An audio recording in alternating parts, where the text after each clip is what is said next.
As diferentes festas tradicionais são uma expressão rica de cultura de um povo. Por meio de seus hábitos, costumes, músicas e vestimentas, elas frequentemente celebram acontecimentos históricos que foram fundamentais para a formação social de cada comunidade. O Brasil é palco de inúmeras manifestações tradicionais, que variam de região para região. Em Minas Gerais, a Folia de Reis e a Congada, símbolos de fé, história e identidade local, são partes importantes da nossa cultura. Mas qual é a importância dos idosos na organização e transmissão dessas tradições? Como a ciência pode ajudar a fortalecer políticas públicas voltadas para o reconhecimento e preservação das manifestações culturais. De que forma o público com mais de 60 anos troca saberes com os mais jovens para preservar e manter vivas essas tradições? Ficou curioso sobre essas questões ou você até mesmo participa de alguma dessas manifestações? Então, fique até o fim no nosso bate-papo. Eu sou Maiara Mesquita. E eu sou Grace Santos. Este é o podcast Ciência em Prosa 60+, seu bate-papo mensal com cientistas sobre questões do dia a dia.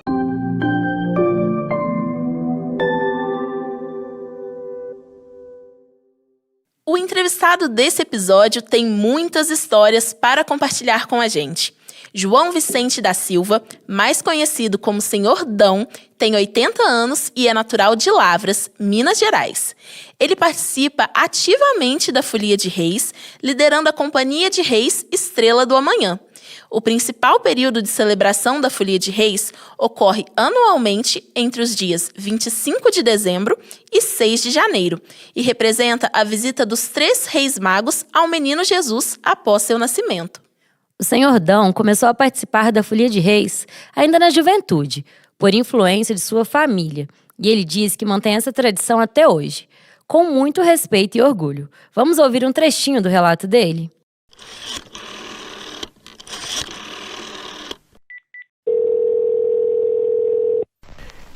A gente morava na roça e meu pai sempre foi folião, famoso.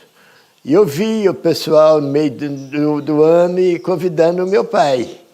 E Zé Vicente, você não assume compromisso não, que nós te queremos no nosso grupo para o ano que vem. E eu, tão jovem, novinho, eu ficava ouvindo aquilo. Aí, meu pai era cantador de reis, e o meu irmão mais velho. E eu, novinho ali, eu ficava naquela expectativa, né? Aí eu comecei a acompanhar meu pai, meu irmão, eu era muito novo. E aí eu comecei a gostar, comecei a cantar também, cantar o Reis, e o pessoal me ensinando. Então eu comecei muito novo no Reis, mas sempre cantador, cantando na folia. E aí eu fui adquirindo o gosto, e hoje eu tenho o grupo que eu administro, né, que vai fazer, esse ano está completando 25 anos. A companhia chama a Companhia de Reis Estrela do Amanhã.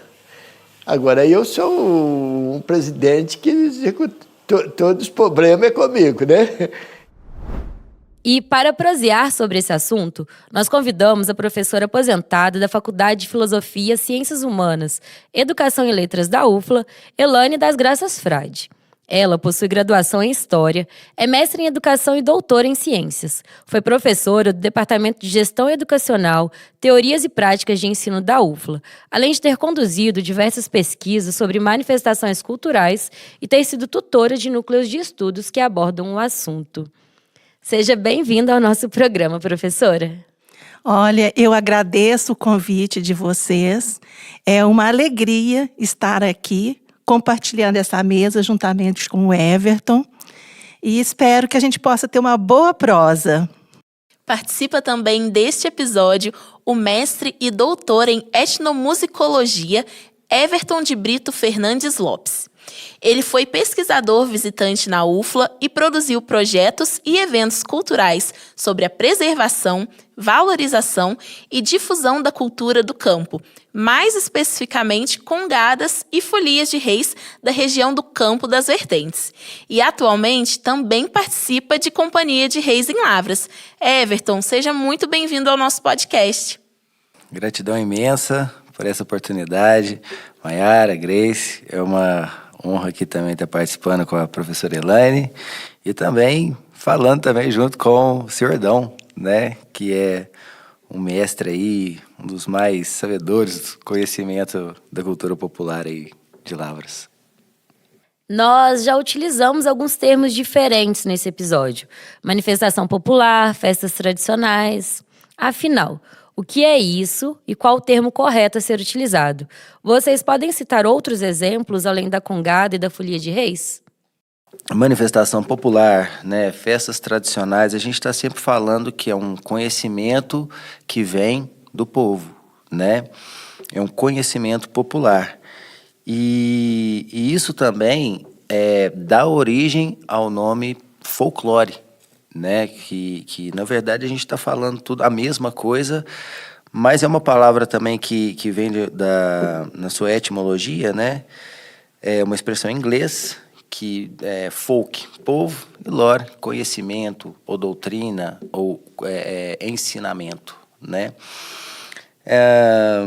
Então, em relação também aos nomes das expressões culturais, as expressões culturais elas são muito orgânicas, mas em cada região ela vai assumir um tipo de nome diferente, mas às vezes para a mesma estrutura de prática, seja prática artística, prática religiosa, né? E então, assim, às vezes a mesma prática religiosa que aqui assumiu o nome de congada, pode ser que no Nordeste se assuma um nome de maracatu ou tambor de crioula. Então, isso depende muito da sua localização também. Mas o mais importante é garantir, né, que nesse movimento que a gente está fazendo de reconhecimento dessas tradições, que elas estejam presentes na voz das pessoas, assim como nós estamos fazendo aqui com o seu Dão. Nós não estamos falando no lugar dele, nós estamos dando voz a ele para que ele possa trazer essas manifestações à tona, para que a gente possa reconhecer. Saber dessas manifestações nos faz caminhar para mais próximo da nossa própria identidade cultural. Então, a manifestação popular é uma expressão da cultura de um povo. É isso mesmo, né? Essa expressão, ela pode acontecer por meio da gastronomia, da vestimenta, daquilo que ela toca, como ela vive, o lugar onde ela vive, a formação territorial. E vocês também me perguntaram a respeito de outras manifestações. Quais outras manifestações? A gente tem muitas outras manifestações aqui na nossa região. Então, eu posso citar a catira, posso citar o terno de São Gonçalo, posso citar também a cavalhada, que são manifestações culturais presentes na nossa região. A principal manifestação popular que iremos abordar nesse episódio é a Folia de Reis, já que o Sr. Dão participa ativamente dela. Professora Elaine, você pode nos explicar um pouco mais sobre essa festa popular e a origem dela no Brasil? As folias de reis, elas foram inicialmente pensadas para poder manifestar a nossa religiosidade e a religiosidade católica, não é? Buscando, então, por meio da reverência àquela imagem dos 3 reis magos, na busca, né, por encontrar Jesus recém-nascido na manjedoura. Então, essa foi a ideia da formação dessas folias de reis. E essa expressão folia, né, ela teve um tempo que foi bastante pejorativa, no sentido de pensar que eram pessoas que faziam uma viagem só para se festejar, somente para se ter ali aquele momento de lazer. E a religiosidade que está impregnada nessas folias é muito grande, porque eles buscam o Jesus recém-nascido. A busca é essa. E isso é algo central no catolicismo, o nascimento de Jesus. Então é por aí que se caminha as folias de reis. E vocês poderiam falar um pouquinho, a gente já citou aqui no episódio, sobre o período que ocorre a maior parte, né? As maiores festas, que é entre 25 de dezembro e 6 de janeiro. Por que dessa data? No restante do ano, eles também têm algumas apresentações, participam ativamente da folia ou não? Como que funciona? A folia, ela acontece o ano todo. O ápice é esse momento que você se referiu, depois do dia 25 até o dia 6. E a chegada do dia 6 é comemorado o dia dos Santos Reis Magos, não é? E esse dia 6, então, é a culminância de um trabalho realizado ao longo do ano. O que eles fazem ao longo do ano? Primeiro que as folias se transformam, na sua maioria, em associações, na qual elas existem um trabalho social a ser desenvolvido, seja ele de ensinar as cantigas, de produzir a canção que vai ser cantada naquele ano. Geralmente são canções inéditas que são pensadas e feitas ali pelos cantores e pelos compositores, que são cantadas, não é? E os marungos, que são aquelas pessoas que vêm fantasiada à frente das folias, os marungos têm a missão de apresentar, de abrir caminho. E esse abrir caminho é pela cantiga, pela voz. Eles vão dançando, eles vão cantando, e em muitas folias são os marungos que vão declamar essas pequenas poesias que são feitas ao longo do ano para poder fazer essa apresentação ao menino Jesus. Excelente, é importante, né? Porque senão acaba que a gente pensa que acontece só nesse período, né, de fim de ano, início de ano, mas a gente sabe também, né, que eles trabalham o ano todo para que ao fim tenha assim uma boa festa, uma festa muito bonita, por sinal.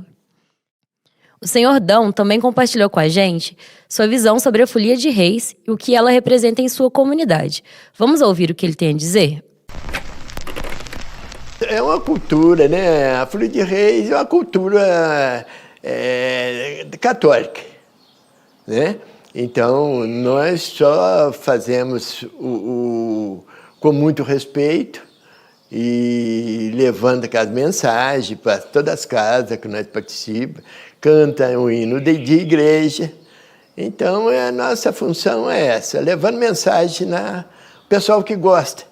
Mas aproveita a oportunidade que o pessoal que abre as portas para a cultura lavrense, que a Folia de Reis é a cultura. É cultura, não só para mim, mas nossos co-irmãos das outras embaixadas também, faz o mesmo papel que eu faço. Então, isso é muito importante para nós. Como o Senhor Dão comentou, essas manifestações populares podem ser uma ótima oportunidade para conhecermos os costumes locais. Everton, como essas festas e tradições refletem a diversidade cultural brasileira? Elas são a tradução da origem do nosso povo, né? Então a gente imagina que na formação cultural, principalmente que deu origem às nossas folias, quando eu falo nossas folias, seria o de Lavras, porque é muito abrangente, cada lugar vai ter a sua expressão, mas que depende muito da formação territorial de Lavras. Quem eram as pessoas que estavam aqui, os primeiros povoadores de Lavras? Então a gente tem a sua origem na cultura caipira, né? Que a própria palavra caipira, que vem é uma palavra em tupi, que significa cortadores de mato, né? Então dali os produtores, né? E dentro das tropas, dos tropeiros, existiam pessoas de diversas partes do mundo inteiro, né? Então, cada uma dessas pessoas, elas tinham a sua forma de fazer a sua prática religiosa, e, sobretudo, católica também. E o que tinha em comum era exatamente esse contexto do campo, né? Então, as práticas camponesas em cada parte do mundo, quando chega aqui no Brasil, além delas se unirem, né, elas começam a assumir e se identificarem coisas em comum, né, nessas práticas. E aquilo que tem em comum que vai ser a identidade dessa nova comunidade, certo? E Everton, na sua pesquisa de doutorado, que foi orientado pela professora Elaine, vocês abordaram esse tema das festas populares e a construção social, né?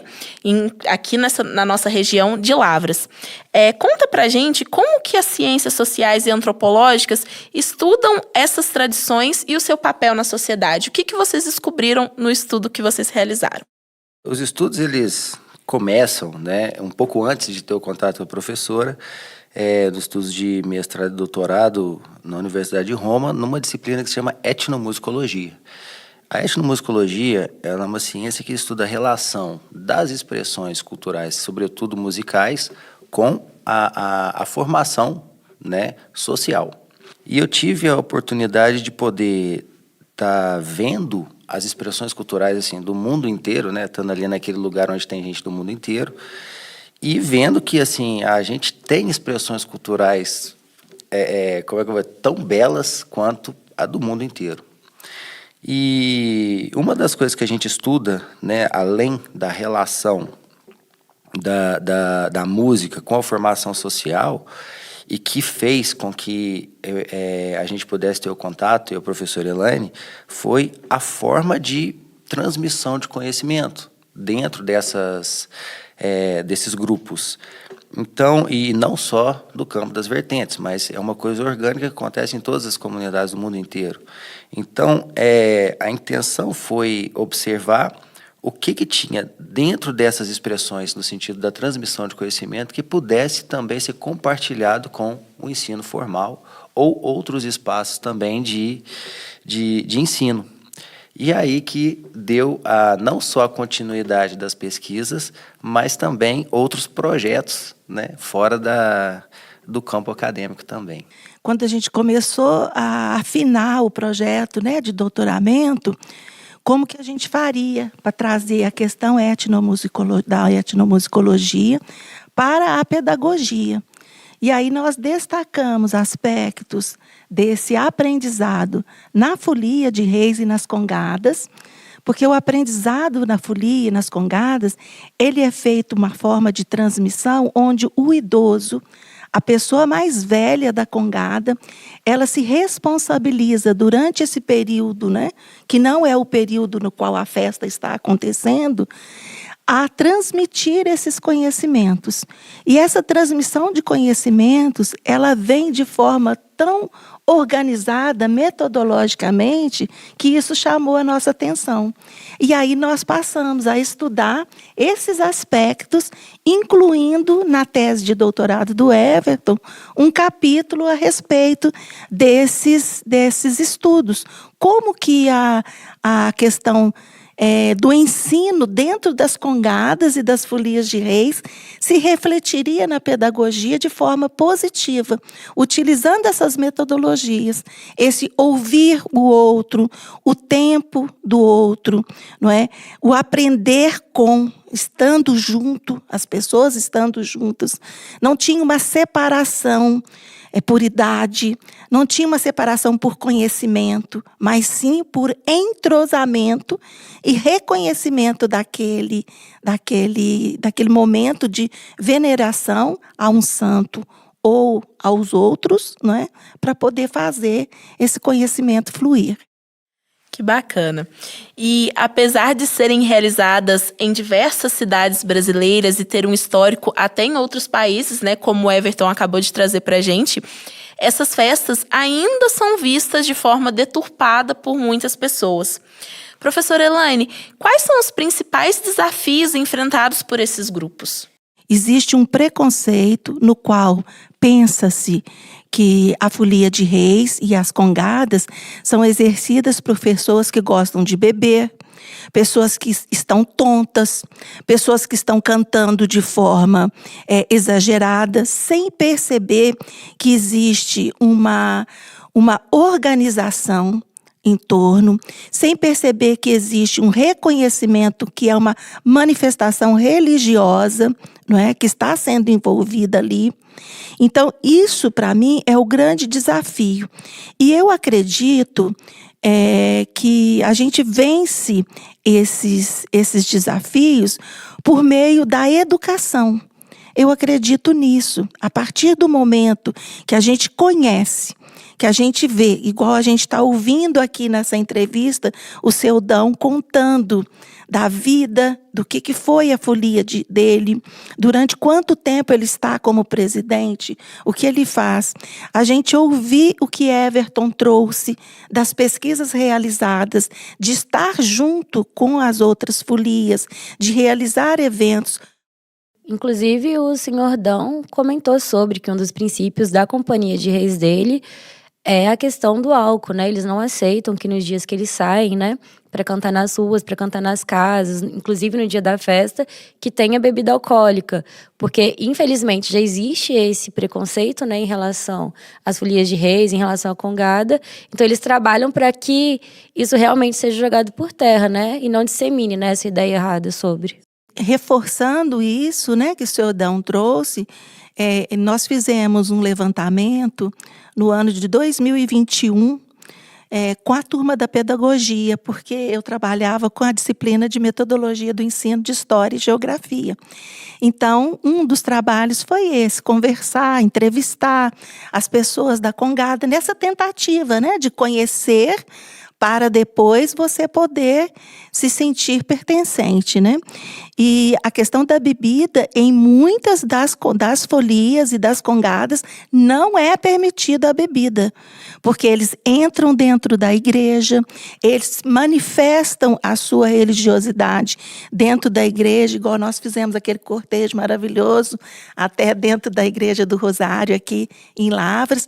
A gente podia ver, podia sentir o respeito que o congadeiro e o folião estavam ali, e a bebida não é permitida. Inclusive, ainda sobre os desafios enfrentados pelas companhias, o senhor Dão destacou como o apoio da sociedade e do poder público, aliado aos recursos financeiros disponibilizados, pode fazer toda a diferença para a continuidade dos grupos. Vamos ouvi-lo. A gente não tem, assim... Você está vendo aqui, minha casa é uma casa... É uma família simples. Nós não temos tanto recurso para manter, fazer o melhor para eles. Fazer o melhor. Até o que eu gostaria, sim, de fazer o melhor para o grupo. Mas a gente não tem aquelas condições. Tá? E a gente não tem, assim, uma ajuda da cultura. E que incentiva a gente, você melhorar mais a situação, entendeu? Porque o pessoal que mexe com do Reis, isso tudo é gente mais simples, entendeu?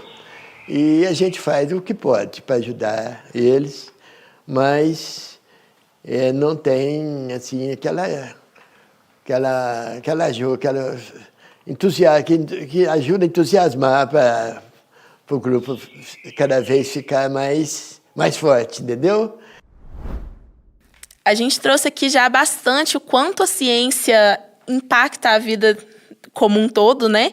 Então, como que ela pode ajudar a fortalecer políticas públicas voltadas para o reconhecimento e preservação das manifestações culturais?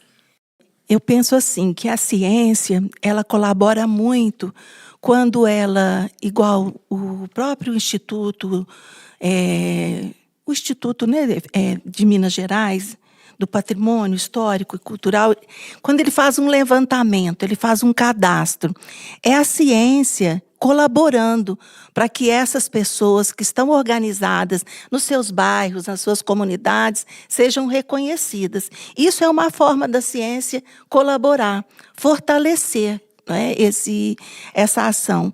E uma outra coisa que eu vejo que a ciência colabora muito é quando a gente faz projetos que podem unir a universidade com a comunidade. Igual nós fizemos em alguns momentos, Everton e eu, cursos de formação de professores e de professoras. Isso é um caminho que a ciência pode percorrer na tentativa de colaborar com esses grupos. Então, a gente pode formar projetos, colaborar com a escrita de projetos, principalmente agora com as novas leis, né? As leis de incentivo à cultura. Acredito também que as pesquisas, né, elas fundamentam também, sobretudo as pessoas responsáveis pelas pastas, né, das secretarias de administração pública. E então, assim, fundamental também que tenha uma administração pública consciente nesse sentido, para que possa, junto com a sociedade e com a academia, fazer esse ciclo, né, da preservação, a valorização e a difusão. Neste episódio do podcast Ciência em Prosa 60+, nós estamos proseando sobre a ciência e a preservação das manifestações populares, especialmente na vida das pessoas com 60 anos ou mais. Batemos um papo com João Vicente da Silva, o senhordão da cidade de Lavras, e estamos conversando sobre o assunto com a professora aposentada Elane das Graças Frade, da Faculdade de Filosofia, Ciências Humanas, Educação e Letras da UFLA, e com o pesquisador Everton de Brito Fernandes Lopes. No primeiro bloco, nós entendemos o conceito de manifestação cultural, os desafios enfrentados por esses grupos ao expressarem sua fé e costumes, e como a ciência pode contribuir para a criação de políticas públicas que valorizem essas festas populares.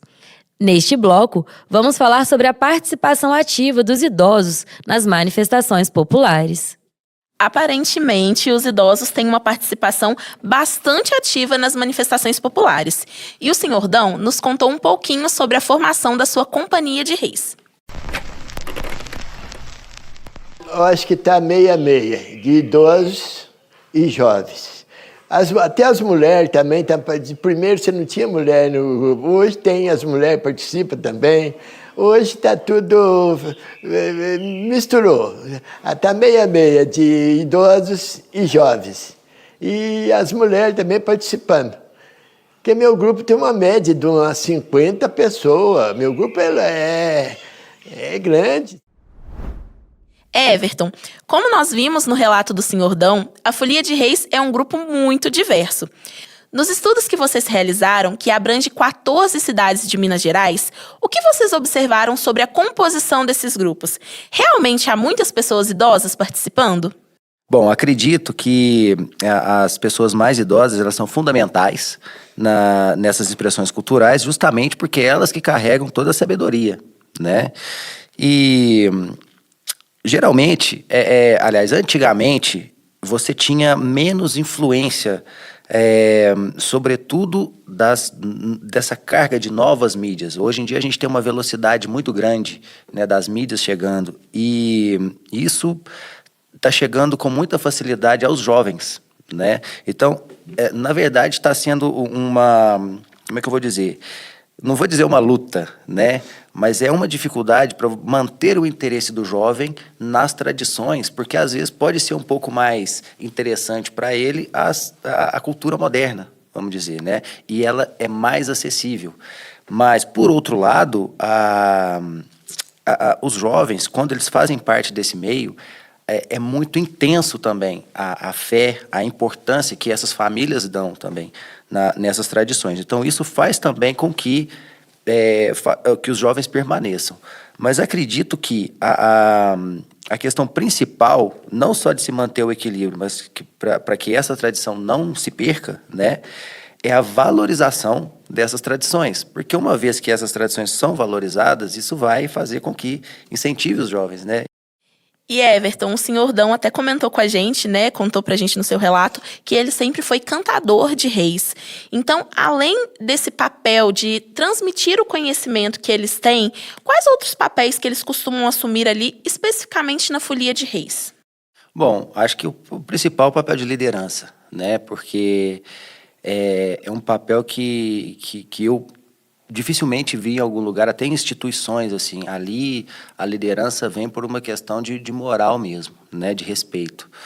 E também por conhecer também profundamente tudo, então a organização, as decisões também acabam sendo feitas geralmente embaixador, mas também o dono da embaixada, né?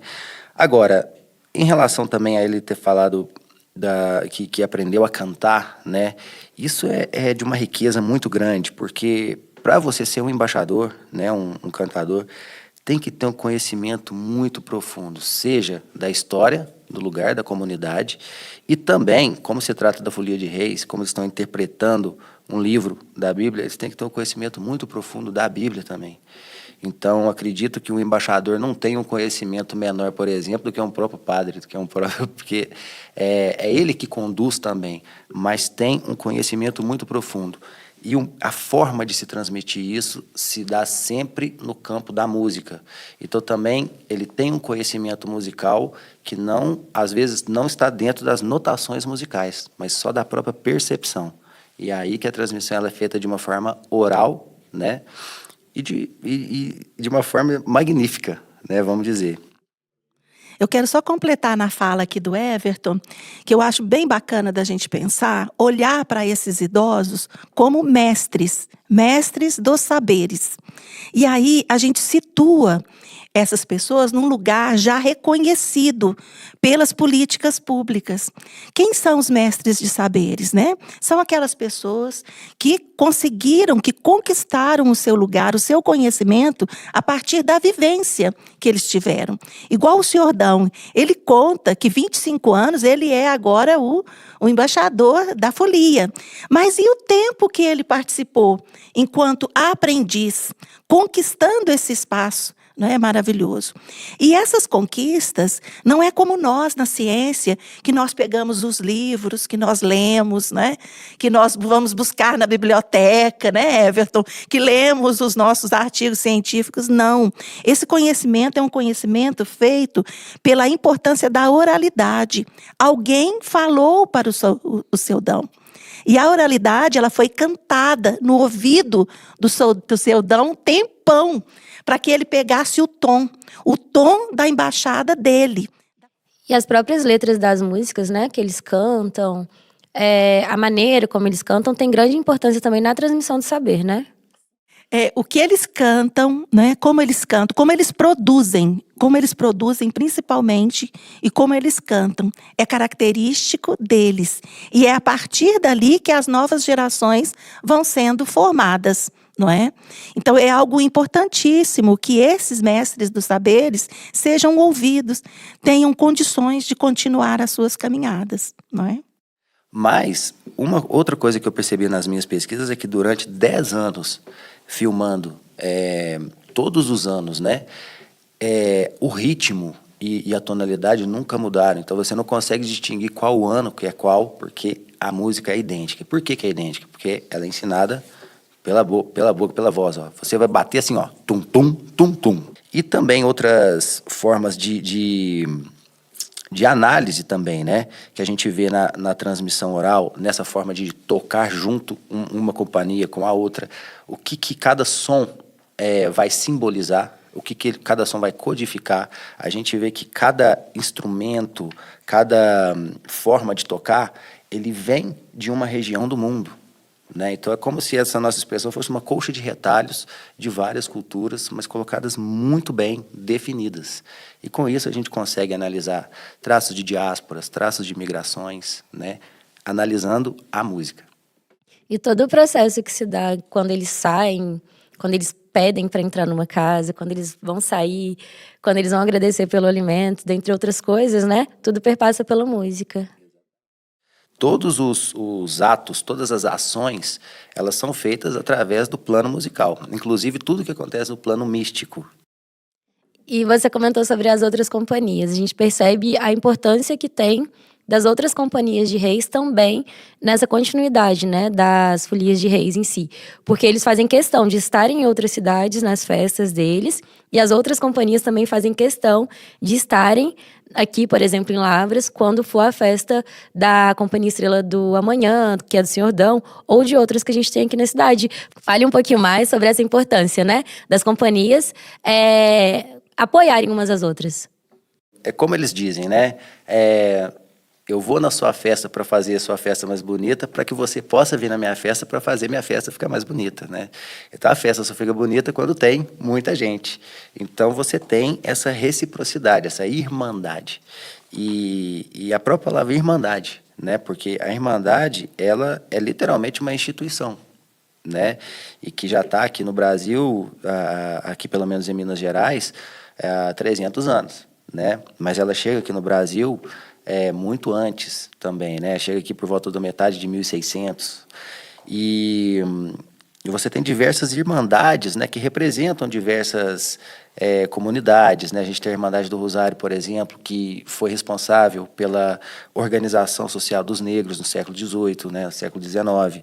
A Nossa Senhora das Mercês, né, que era responsável pela organização dos pardos, e que trouxe também diversas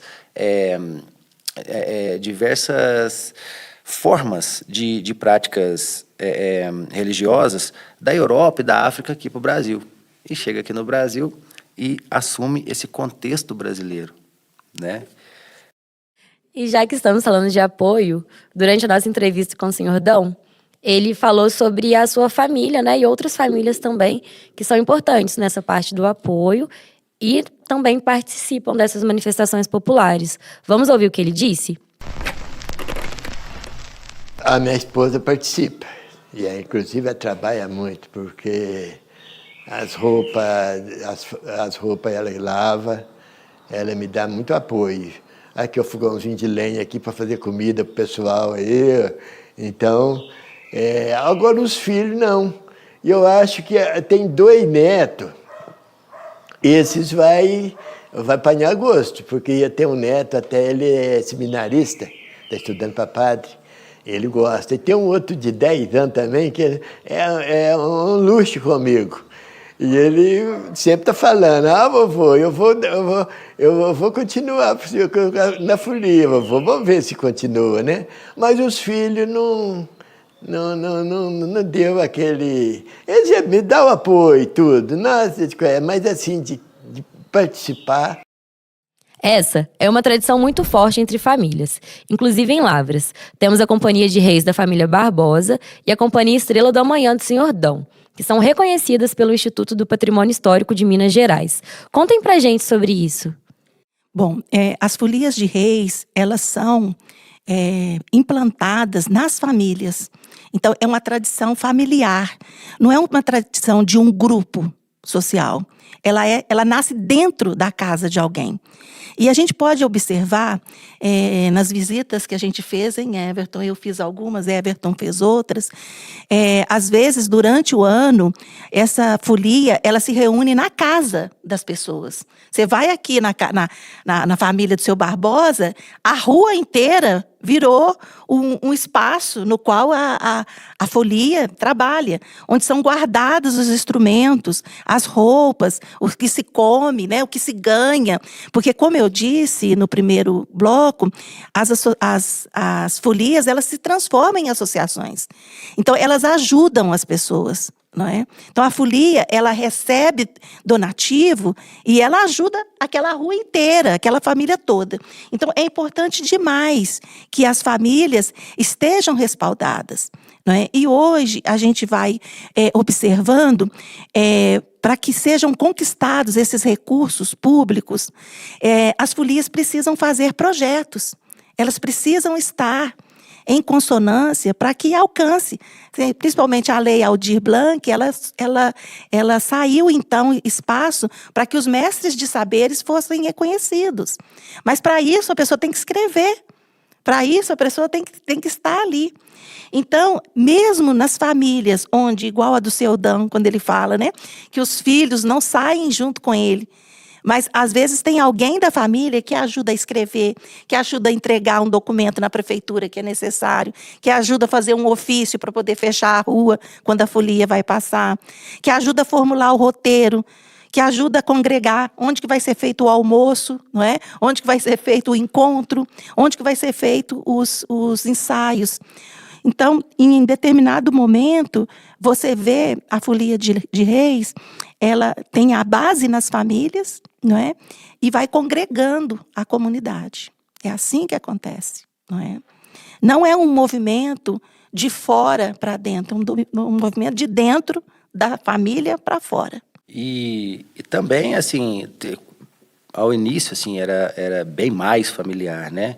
Mas até, assim, em questão do crescimento, né? Acaba que uma família vai se misturando com a outra e vira uma comunidade, né? Uhum. Mas o interessante é que essa tradição que vem de geração em geração, ela se mantém muito, sobretudo por causa da fé, né? E se dá de uma forma muito interessante, porque geralmente as pessoas elas ficam devotas devido a um milagre ou uma graça, né? Então, meu filho nasceu com alguma coisa, eu pedi para os Santos Reis, curou, né? Então eles levam isso muito a sério, né? Então isso faz também com que a interação dessas famílias fortaleçam cada vez mais essas festas e não deixem acabar. Eu tive a oportunidade de conhecer um pouco mais a família Barbosa e eu percebi a importância e o cuidado que eles têm para a preservação dessa manifestação popular. Tanto que o senhor Walter é o presidente, né, da associação, é o presidente ali da companhia, mas hoje os filhos dele já cuidam. A Gisele é uma que está à frente da organização da festa que tem no fim do ano, que é a maior festa, né? Que vem outras companhias para participar. A gente vê que a filha dela, a Carol, que é uma adolescente, já tem um cuidado em estar participando da festa, participa ali da organização com a mãe. No dia da festa se faz presente, ouvindo, né? Tendo aquele cuidado se o almoço está pronto, se não está pronto, se a mãe pede um favor, está ali disposta a ajudar. E o quão isso é fundamental para a continuidade, né, de uma manifestação cultural tão importante para a nossa sociedade. Da esposa do seu Dão, eu queria fazer um comentário importantíssimo, né? Que ele fala, antes as mulheres não participavam, né? Hoje as mulheres estão presentes. E as mulheres fazem um papel fundamental, que é o papel de organização. Né? Você vê, pensem bem, você faz um cortejo com 40 homens, não é? Chega aquela roupa toda. Se não tiver alguém que organiza, que trabalha junto com outras mulheres, que põe aquela roupa no lugar, no outro dia não tem roupa para vestir, não é? Se não tiver as mulheres ali no dia do almoço, da grande festa, às vezes está ali na cozinha, porque os homens acabam indo mais para folia, né? Ali pra rua, para cantar, para tocar algum instrumento, né? E agora a gente tem visto as mulheres fazendo eu não sei como chama, Everton, quando junta os 4 para cantar. As cantorias. Fazendo as cantorias. Até de marungo também. Eu já estou vendo as mulheres, né? Já conheci 2 marunguinhas, que foram marungas, entrevistei essas marunguinhas em 2 folias de Varginha, e agora elas estão cantando, elas já cantam. Elas eram marunguinhas e agora elas já cantam, fazendo o quadro ali, quando junta 4, que vai cantar aquela cantoria, ela já é uma delas. E isso é incrível para a gente, né? Quer dizer, vai abrindo esse espaço e vai se garantindo a condição de continuidade, não é? E até aproveitando que a gente está falando de todo esse apoio, né? A gente falou bastante das famílias e entre as companhias, mas também espero que este episódio esteja chegando a muitas pessoas que estejam conhecendo melhor a Folia de Reis.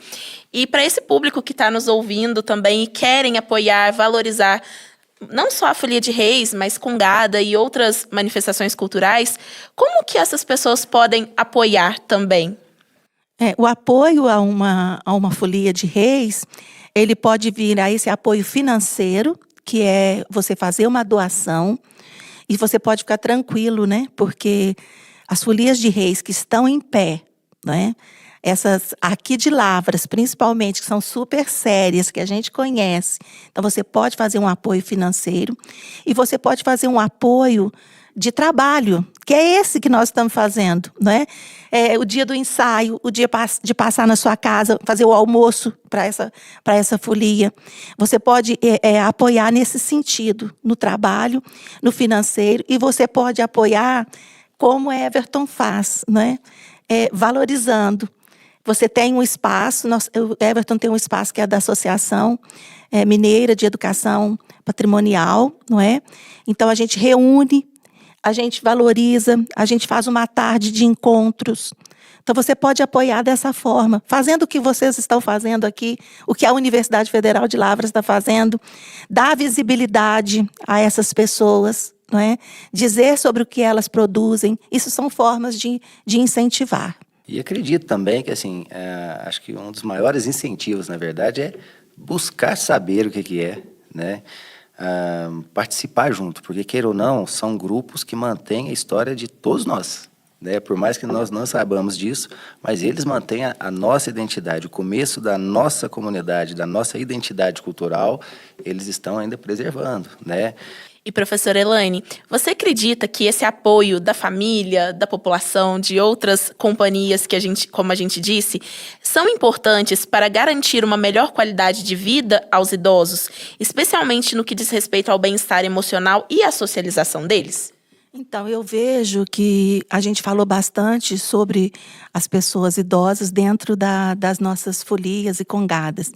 E hoje, a gente vem sentindo que, às vezes, essas pessoas não conseguem acompanhar o cortejo. Eles não conseguem acompanhar o cortejo, mas eles conseguem fazer coisas que são muito interessantes. Principalmente o desenho das roupas. A gente tem costureiras que elas conseguem costurar nas máquinas as suas roupas, a fazer o pedido. Elas mobilizam as famílias delas no sentido de doação das peças de roupa, peças que eu falo das roupas, para poder vestir as pessoas, das camisas. Então, a gente tem, acima de tudo, não é mesmo que a pessoa não consiga acompanhar o cortejo, às vezes uma questão de mobilidade, ela pode fazer outras atividades, ela pode deixar o seu conhecimento de mestre fluir, né? Porque esse conhecimento adquirido delas durante o ano e a vida delas toda, de mestre, ninguém tem dentro da folia, é só elas. Então, elas podem continuar fazendo esse papel. Elas podem continuar desenvolvendo esse papel. E as famílias, elas podem abraçar, não é? Essas pessoas. Porque essas pessoas ainda podem, por meio da oralidade, não é? Contar para a gente, mostrar para a gente, indicar caminhos, não é? E um ponto que a gente falou muito foi sobre como as pessoas acima de 60 anos, são importantes na transmissão do conhecimento. E, assim, acho que todo mundo gosta, né, de quando nós estamos falando, alguém está prestando atenção naquilo que a gente está falando. Então, eu acredito que isso dê um sentimento de ser valorizado, né, uma valorização para a pessoa idosa, de o que eu digo é importante. O que eu digo, ele deve ser continuado, ele deve ser passado. Eu não estou aqui falando uma besteira, eu não estou aqui falando coisas que não fazem sentido, eu estou falando sobre cultura, eu estou falando sobre conhecimento. Então, é muito bacana de ver isso também para a pessoa idosa, né? Sim.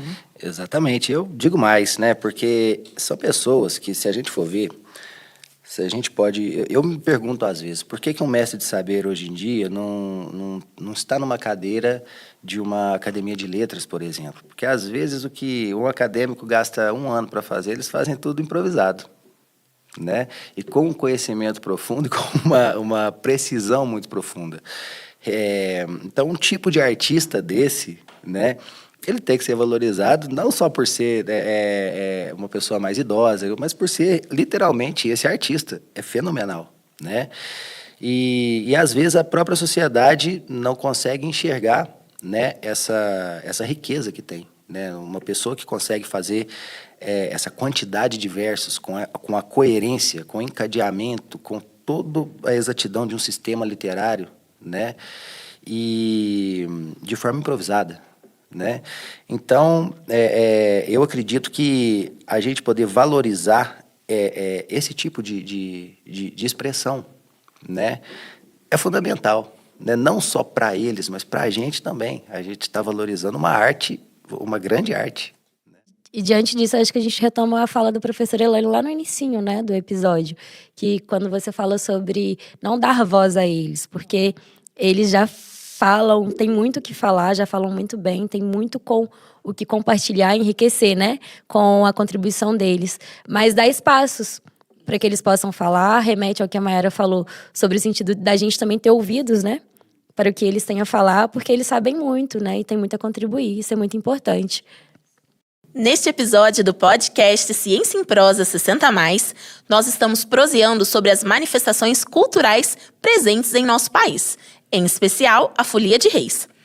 Batemos um papo com o João Vicente da Silva, o senhor Dão, da cidade de Lavras. E estamos conversando sobre o assunto com a professora aposentada Elaine das Graças Frade, da Faculdade de Filosofia, Ciências Humanas, Educação e Letras da UFLA, e com o pesquisador Everton de Brito Fernandes Lopes. Até aqui, nós falamos sobre a ciência por trás das manifestações culturais, sobre a importância da participação dos idosos na perpetuação dessas festas e como o apoio da família e amigos é importante para que o idoso continue suas práticas e se sinta valorizado. No terceiro e último bloco, nós vamos conversar sobre a interação entre gerações e como os conhecimentos sobre as festas populares é passado aos mais jovens. Como já proseamos anteriormente, um grupo de folia de reis pode ser bastante diverso, bem como acontece em outras manifestações. E o senhor Dão nos contou como é a interação dele com os mais jovens. Vamos ouvi-lo.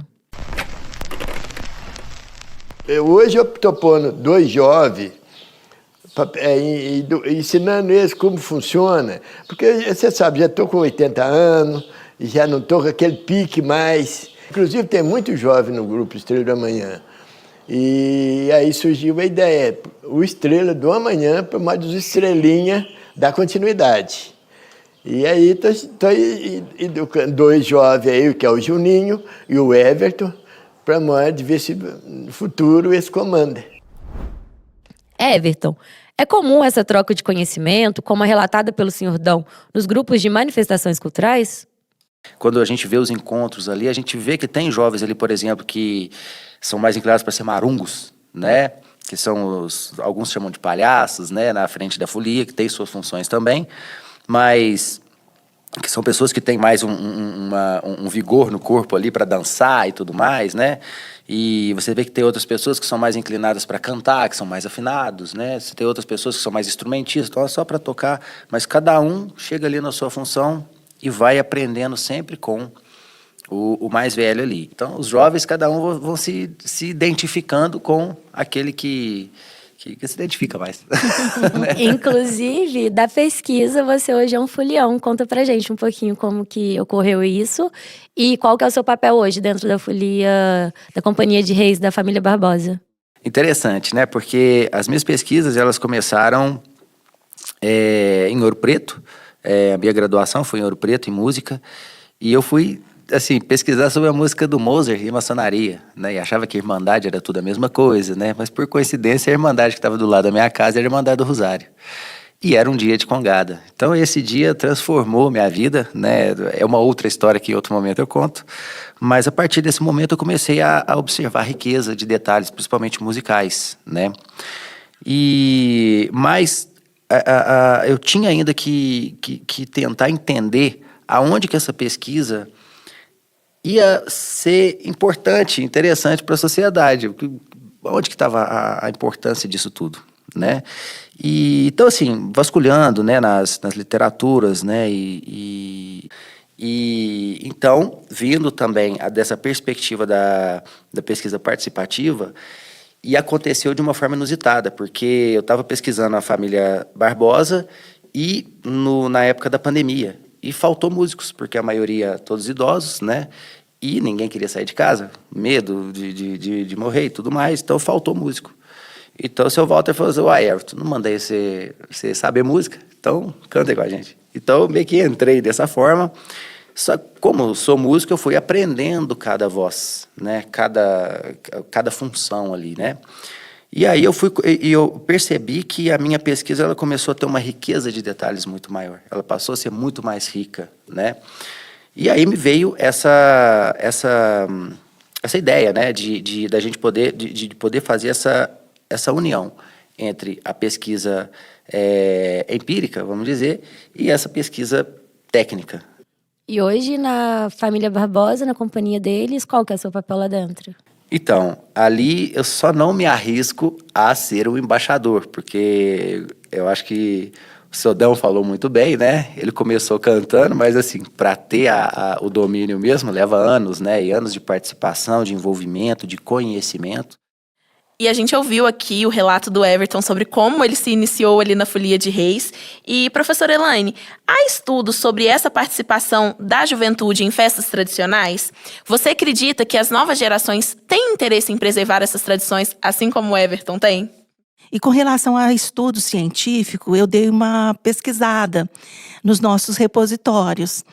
Pesquisei aqui em Minas Gerais e achei na UFMG uma tese de doutorado tratando disso.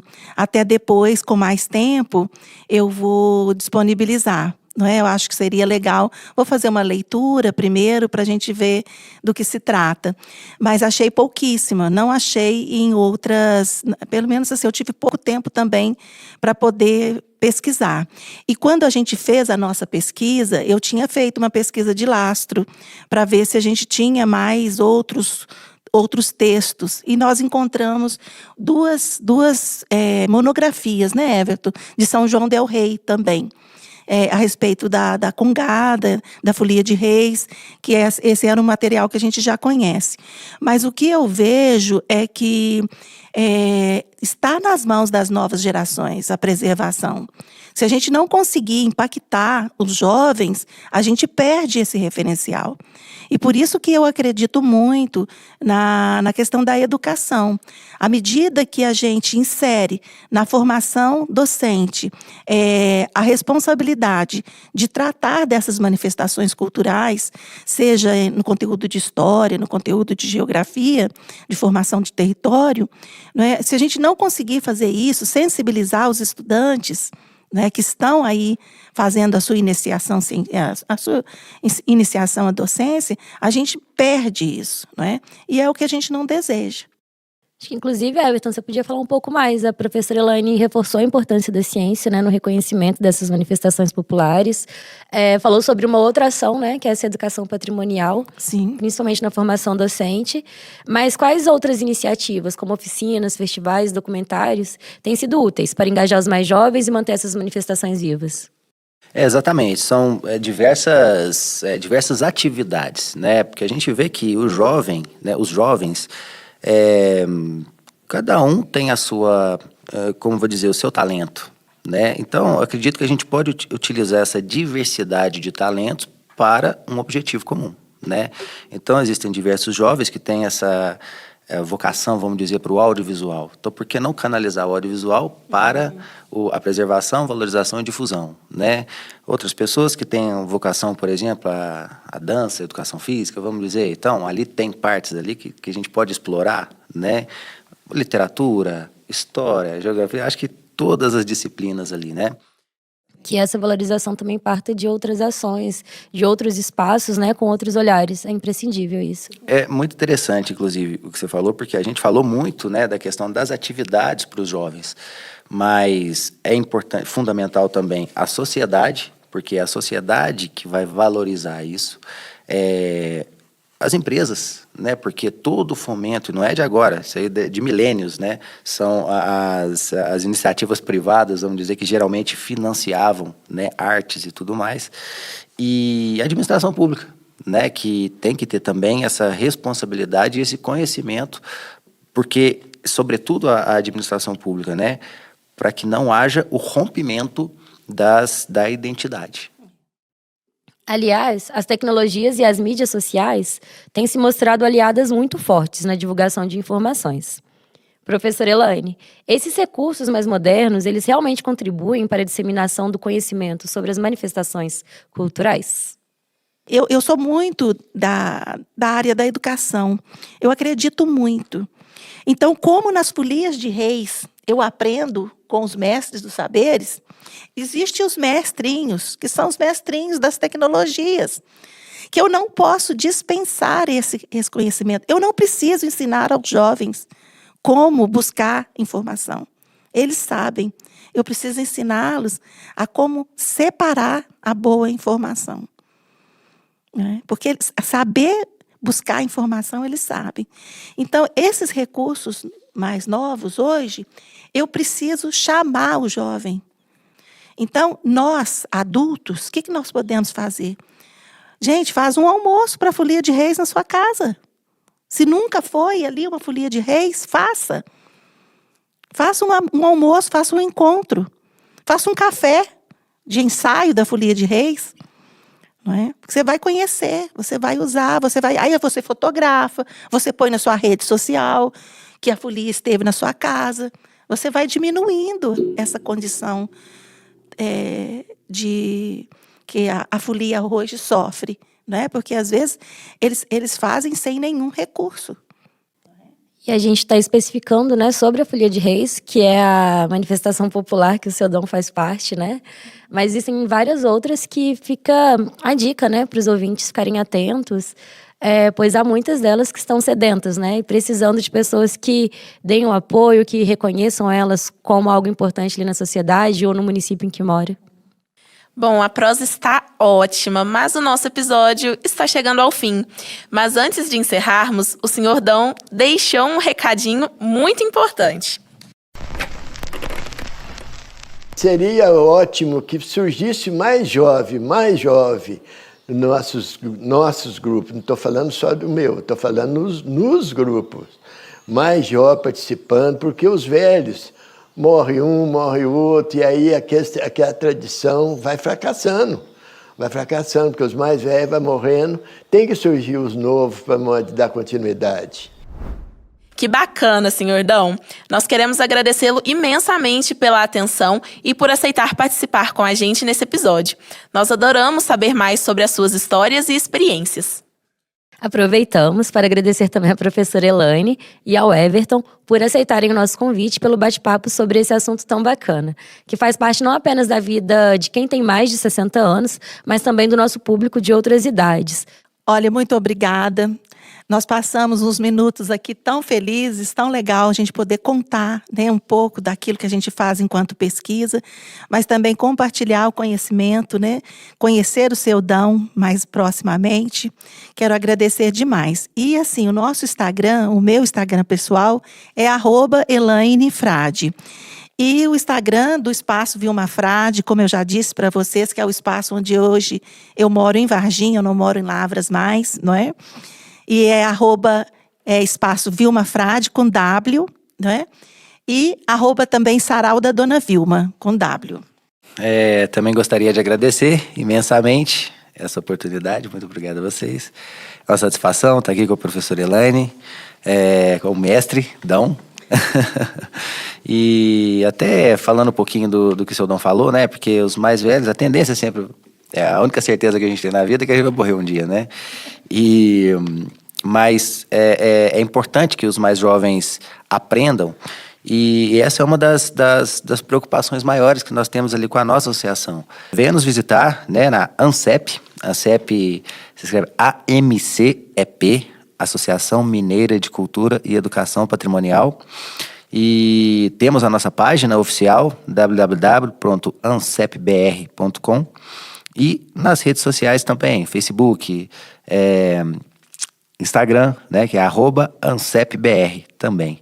Então, não só dos nossos eventos, também das nossas atividades, todos vocês estão convidados a conhecer, né, e, sobretudo, participar conosco. Vai ser um grande impacto, né, que nós estamos fazendo para a nossa cidade, para a nossa comunidade. Então, para quem quiser também acompanhar e visualizar nossas pesquisas também, né, ali no site academia.com, então Everton de Brito, e ali vão estar também as publicações de mestrado, doutorado, outros artigos também, outras revistas e congressos, no qual a gente sempre aprofundou nas pesquisas, seja da Congado e da Folia, daqui de Lavras e região das Vertentes. Para todos que nos acompanham e desejam conhecer mais sobre nossas tradições culturais, esperamos que a conversa de hoje inspire vocês a participar ativamente dessas manifestações e a valorizá-las como elas realmente merecem. Chegamos ao fim de mais um episódio do podcast Ciência em Prosa 60+, um espaço para o diálogo com cientistas sobre questões do dia a dia de pessoas com mais de 60 anos. Para participar, é só encaminhar para nós as dúvidas que a ciência pode responder. E vamos buscar um professor ou professora da UFLA que possa participar da conversa.